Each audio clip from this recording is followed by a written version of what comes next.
You may think you know how the game is played. But this is not the game you know.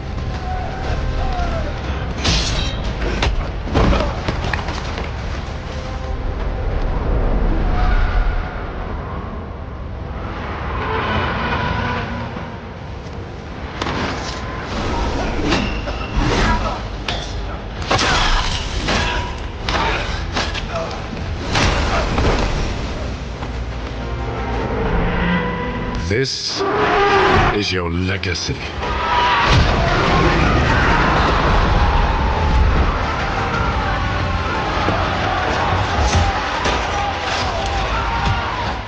You decide who wins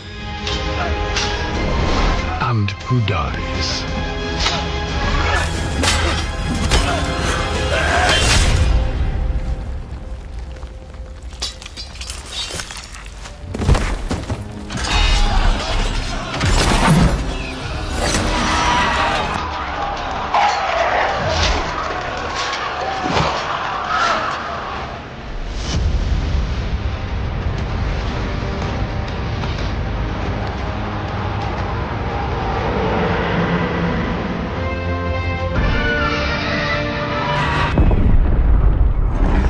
Thrones.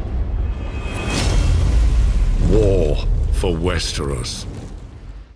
Welcome back, everyone. It's Charlie. Big surprise, they dropped brand new footage of the Game of Thrones War for Westeros trailer, so we'll break it all down. Everybody grab your Valyrian greatswords. Seems like HBO got your notes. It's going to let you redo that final season of Game of Thrones. But there is a whole lot to unpack here, so if you're brand new to the channel, be sure to subscribe to get all the videos. What I'll probably wind up doing is also giving away copies of this when it does actually get released. Also try to explain what's going on with Game of Thrones right now just in terms of the Night of the Seven Kingdoms episodes that got delayed to 2026. Does that mean that House of the Dragon Season 3 is going to get delayed till 2027? Hopefully not. I'll talk about that stuff at the end of the video. But notice you actually heard Charles Dance narrating the trailer, meaning that they got original actors to come back and voice their characters again. Do I say something? Is it me? What do I say? We'll see who else they got. Like, this might be our first new shot at actual brand new Jon Snow after the Game of Thrones finale. Next big question I know everybody's going to be asking, will this allow you to actually redo the ending for Game of Thrones?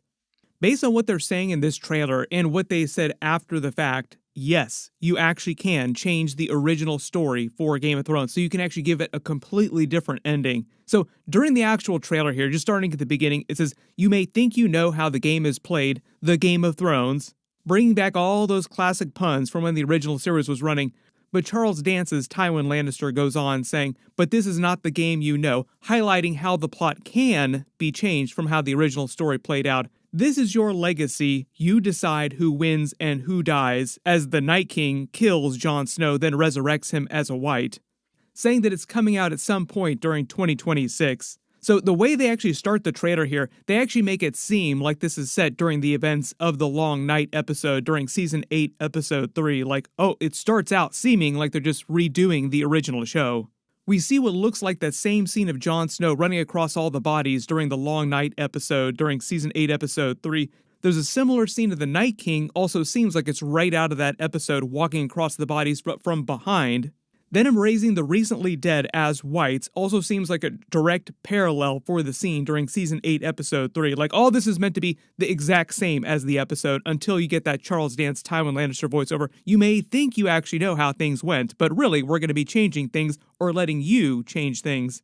Next real big change from the original show, if you couldn't tell, all these battles that they're happening, like Jon Snow versus the Night King, instead of happening right around Winterfell like it did during the original show, all the different battles with the different forces like Jaime Lannister's Lannister army, the army of the Northerners, Daenerys' Unsullied army, are all fighting around Harrenhal further in the south. Like, there's a three-way battle going on here between the three different forces down at Harrenhal.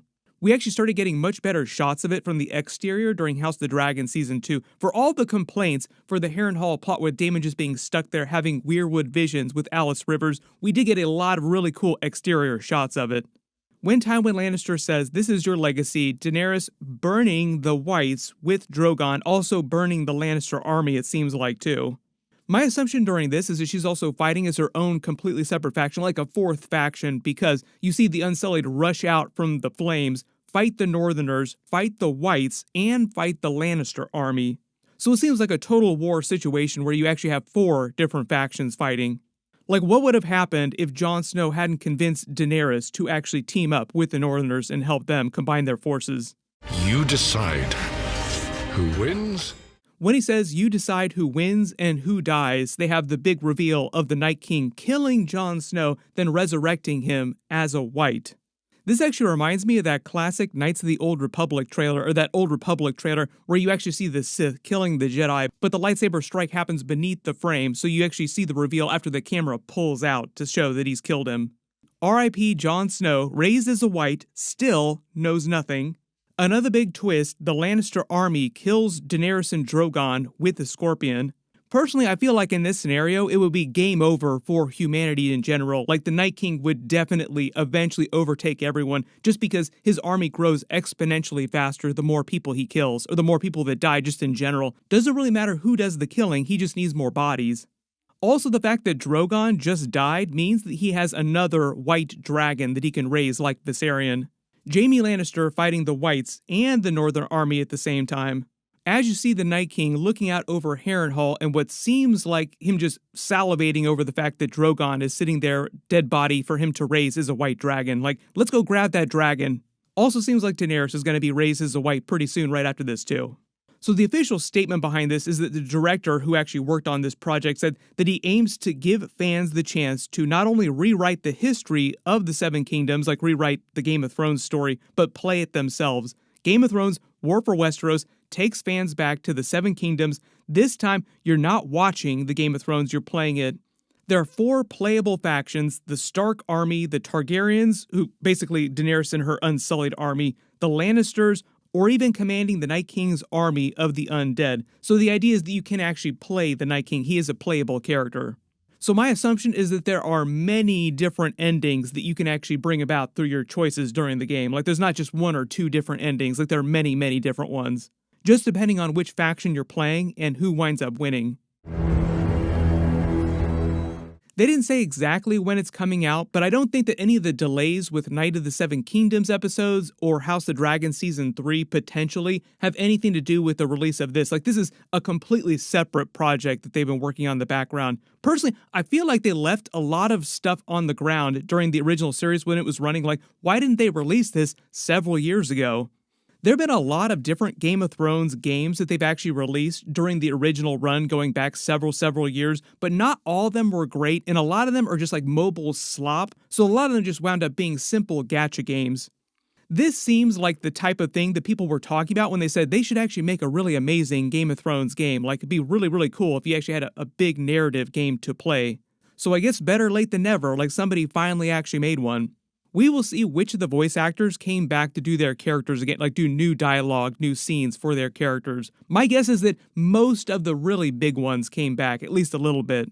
The funny thing about this is that Kit Harington also did some videos for another Game of Thrones game that was released the last couple years. So Kit Harington not above doing more Game of Thrones tie-ins. For a while, he was trying to do that Jon Snow sequel series. I did a couple videos about it because it seemed like there were a couple points where it was happening, then it wasn't happening, then it was happening again. The way that HBO, Kit Harington, and George R. Martin separately talked about it, like these 3 different factions that are involved in actually making the show, so that it could always happen again at some point. But the reason why it's not happening right now, like it's basically tabled for the time being, like it's just sitting on a shelf waiting for them to work on it. According to Kit Harington, they couldn't come up with a story that was compelling enough to spend all the money that they would need to spend to actually do the series. Like, they didn't want to just have 8 to 10 episodes a season of Jon Snow wandering around the North, just brooding, thinking about his life and all of his choices.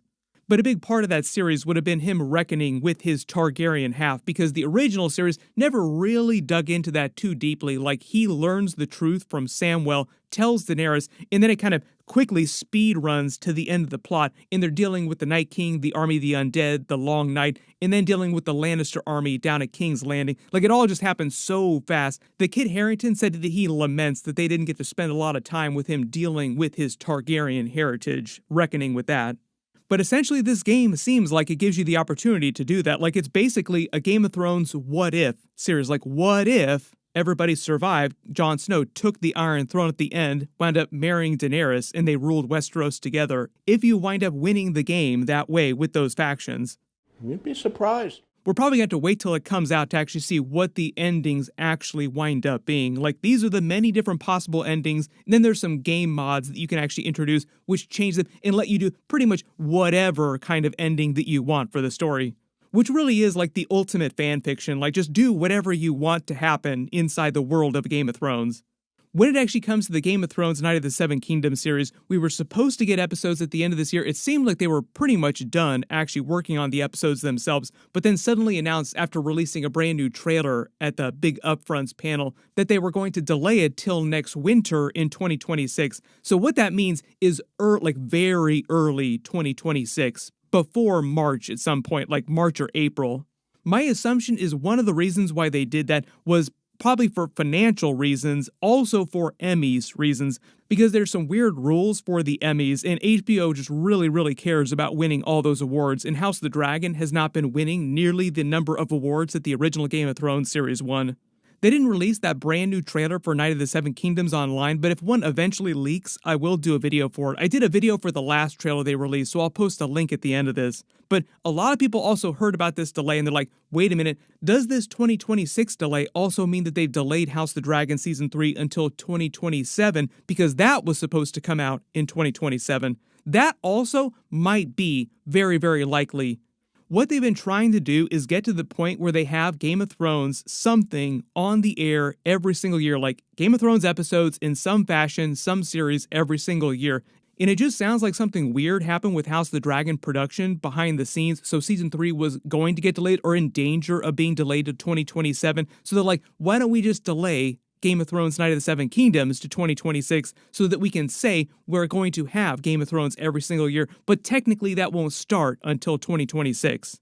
Personally, I do not like being jerked around like this, do not like the long delays. We were supposed to get yearly Game of Thrones like this, like alternating series many years ago after the original series ended. There are a ton of spin-offs, prequels, and sequel shows that they're still working on right now. At some point, I will do an update video for what the status of a lot of those are. But everyone post all your reactions in the comments below about this new story, Game of Thrones What If you could change all the different original stories and make it end how you want it to end. I've already done a much longer video for the Night of the Seven Kingdoms trailer. Click here for that, and click here for all my House of the Dragon Season 3 videos. Thank you so much for watching, and I'll see you guys in the next one.